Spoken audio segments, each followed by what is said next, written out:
Hi, I'm Captain Steve Chaconis with National Bass Guide Service. We have an exciting day planned for you today. We're going to teach you how to use a bait casting rod and reel. Bait casters offer a big advantage over spinning gear because you can use heavier line, heavier lures, and go where the big ones are. But they can be a lot complicated. If you don't have them tuned just right, if you don't know what you're doing, they can backlash, causing you problems. But I'm going to take you step by step through casting, pitching, and we're going to show you where to use them and how to use them. That's coming up, so come on, let's go fishing.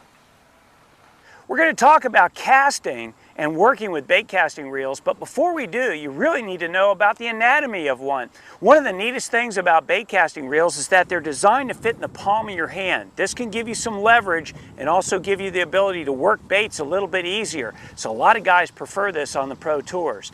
In addition, the line that we can handle with it is much thicker. This line is 17-pound test. It can get pretty heavy on a bait casting reel where you can't do that with spinning gear without going to a much bigger reel.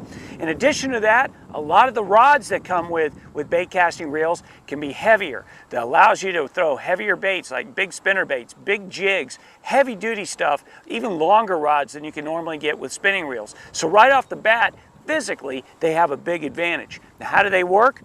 Taking a look at some of the parts, the first and most important is the spool release. When you push your thumb on this, it releases the spool, and the spool will revolve. You turn the handle and it engages, but again, pushing that button lets that spool revolve. The next thing is your drag. Your drag is this little star. You can turn it forwards or backwards, applying less or backing off on the drag that you have. But the other two key parts that you need to pay attention to are the spool adjustment cap, which is this spool right here behind the handle. You get a good look at it right here. By turning it and tightening it, it puts pressure on the spool and it can make it slow down so you don't backlash as often.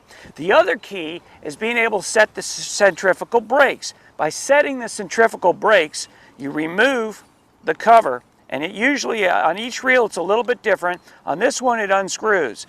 These are the centrifugal brakes. They slide out when the brakes are activated, when the spool is spinning. The faster the spool spins, the more pressure is exerted on these brakes, and the brakes come in contact with this drum on the inside race right here, and that'll slow your spool down. I only have two of these brakes engaged. You can turn them on or turn them off by pulling them towards you and snapping them into place, or you can pull them out and snap them out, and now they're ready to go. You can add as many as 6 brakes. When you're learning, you might want to start off with 3 or 4. That's the anatomy of a bait casting reel. Coming up next, we'll talk about how to cast and how to pitch these wonderful reels. To watch the other segments in this video series or for how-to videos on almost any other topic, visit monkeyseed.com.